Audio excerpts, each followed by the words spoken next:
Dinas Kesehatan Dinkes Kota Palembang mengungkapkan bahwa ada 2 kelurahan di Palembang, yaitu Kuto Batu dan Tangga Takat, rentan stunting atau gagal tumbuh pada balita karena kekurangan gizi.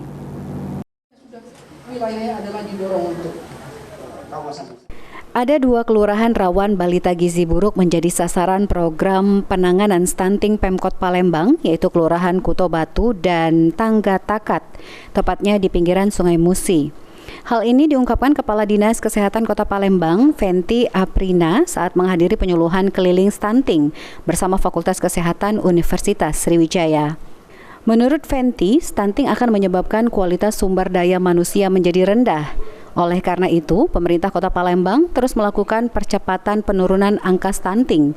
Salah satunya kampanye Gemar Makan Ikan dan pemberian tablet tambah darah bagi siswa putri, remaja putri, calon pengantin, dan ibu hamil.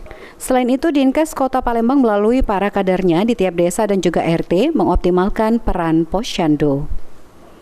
Kantong stunting di Kota Palembang ini, jadi paling banyak stuntingnya di Kelurahan Tangga Takat di Kecamatan Seberang Ulu 2 ini. Dari data dinas kita, Bu, selain Seberang Ulu 2 ini, daerah mana sih yang rentan dengan stunting khususnya di Kota Palembang ini, Bu?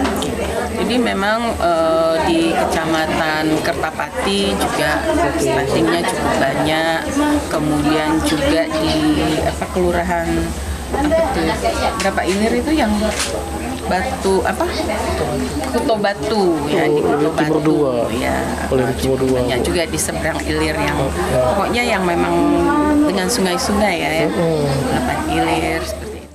Aji Delia, PAL TV.